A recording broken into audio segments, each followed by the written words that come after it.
Menteri Keuangan Purbaya Yudi Sadewa mengunjungi kantor pengawasan dan pelayanan Bea Cukai tipe Madya, Pabean Tanjung Perak, serta kantor Balai Laboratorium Bea Cukai kelas 2 Surabaya, Jawa Timur. Dalam kunjungannya, Purbaya menemukan indikasi praktik under invoicing terhadap barang impor yang tersimpan di kontainer.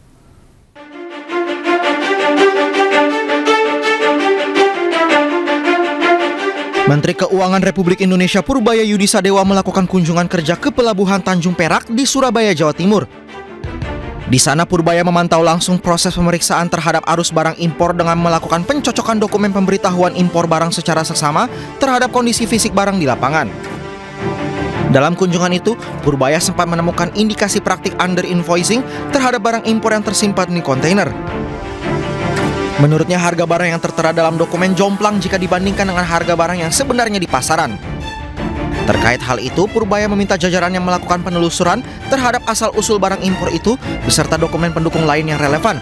Pasalnya praktik under invoicing dapat menimbulkan kerugian negara karena mengurangi bea masuk dan pajak impor. Kenapa kontainer? Bagus hasilnya, kita habis itu ke lab juga. Ya, waktu periksa kontainer ada yang menarik tuh, harganya kelihatannya kemurahan. Nanti kita akan dicek masa harga barang sebagus itu cuma $7 di marketplace 40-50 juta. Tapi ini akan dicek lagi ya. Sementara itu, Menkyu Purbaya juga meninjau Balai Laboratorium Bea dan Cukai Surabaya yang berperan penting dalam mengidentifikasi barang mengandung bahan kimia melalui pengujian laboratorium. Akurasi identifikasi ini menjadi kunci dalam memastikan pungutan negara dilakukan secara tepat sesuai ketentuan. Dari Surabaya, Jawa Timur, Tim Liputan iNews melaporkan. Setelah menggeledah ruang kerja dan rumah dinas Bupati Ponorogo Sugiri Sancoko, KPK kembali menggeledah rumah yang diduga dijadikan tempat transaksi suap mutasi pejabat di pemerintah Kabupaten Ponorogo. KPK menggeledah rumah kontrakan milik Eli Widodo, adik kandung Bupati Ponorogo di Desa Ngunut, Kecamatan Babatan, Ponorogo. Rumah ini diduga kerap dijadikan tempat transaksi suap mutasi pejabat di Pemkab Ponorogo. 1 koper dan 1 kardus berisi barang bukti disita KPK. Sebelumnya, KPK menetapkan 4 tersangka atas OTT di Ponorogo, salah satunya Bupati Ponorogo Sugiri Sancoko.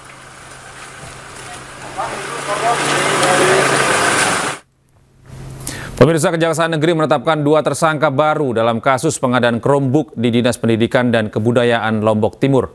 Total tersangka berjumlah 6 orang dan mereka terancam hukuman pidana paling lama 20 tahun penjara.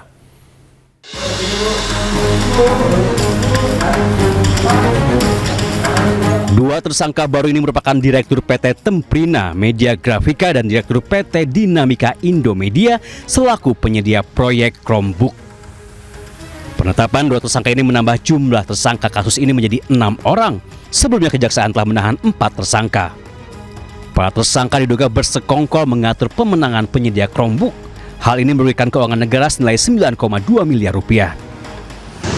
Perannya yaitu bersama-sama sejak awal telah melakukan pengaturan pemenang penyedia pengadaan peralatan TIK yang akan ditunjuk melalui katalog elektronik. Proyek Chromebook Dinas Pendidikan dan Kebudayaan Lombok Timur ini menelan anggaran 32,4 miliar rupiah. Kini ke-6 tersangka dijerat Undang-Undang Tindak Pidana Korupsi dengan ancaman pidana paling lama 20 tahun penjara. Dari Lombok Timur, Ramli Nurawang, iNews melaporkan. Pemirsa, Mustafa Yasin, anggota DPRD Gorontalo, ditetapkan sebagai tersangka penipuan jemaah haji furoda. 62 jemaah haji tertipu dengan total kerugian mencapai 2,54 miliar rupiah.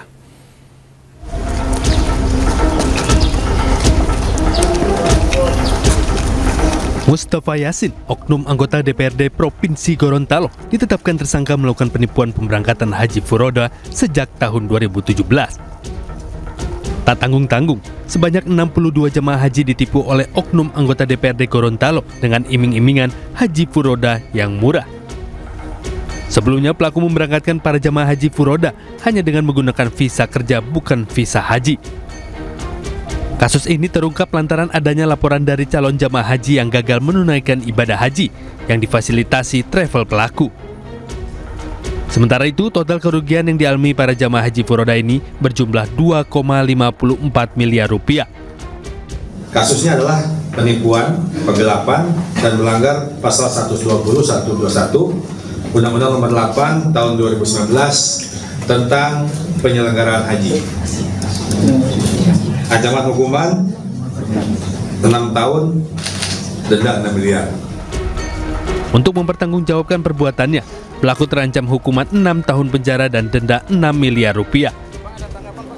Dari Gorontalo, Nur Faizi Hasan, iNews melaporkan.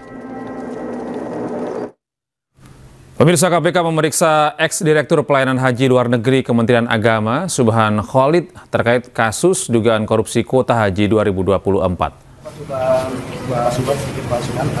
Subhan keluar dari Gedung Merah Putih KPK sekitar pukul 14:33 waktu Indonesia Barat. Ia enggan menjawab sejumlah pertanyaan yang dilontarkan awak media kepadanya. Seperti siapa pihak yang menentukan pembagian kuota tambahan 20.000 menjadi masing-masing 50% untuk haji reguler dan khusus, hingga jumlah pertanyaan yang diberikan tim penyidik. Diketahui Subhan tiba di Gedung Merah Putih KPK sekitar pukul 8:39 waktu Indonesia Barat, hingga diperkirakan yang bersangkutan diperiksa hampir 6 jam.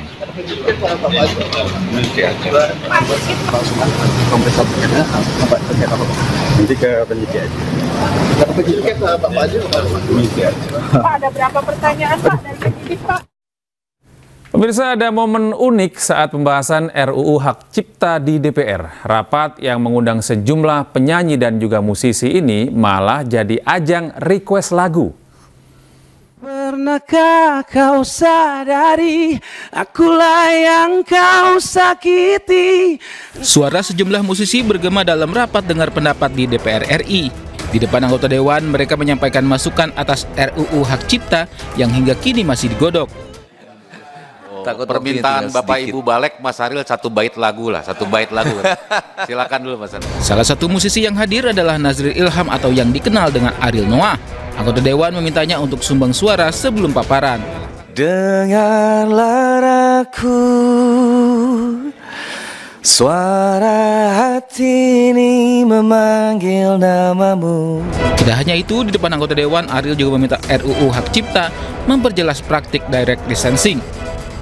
Satu tentang definisi direct licensing itu sepertinya ada bermacam-macam gitu yang kita dengar. Ada yang langsung bayar ke penciptanya, tarifnya juga ditentukan oleh penciptanya. Ada juga yang bilang, oh nggak seperti itu, direct licensingnya melewati aplikasi, yang kita pikir juga berarti bukan direct licensing dong gitu.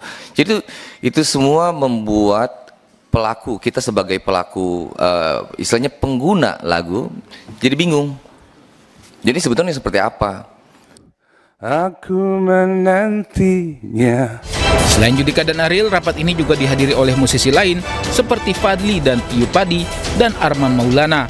Mereka berharap RUU ini memberikan keadilan tak hanya bagi penyanyi, pencipta lagu, hingga distributor.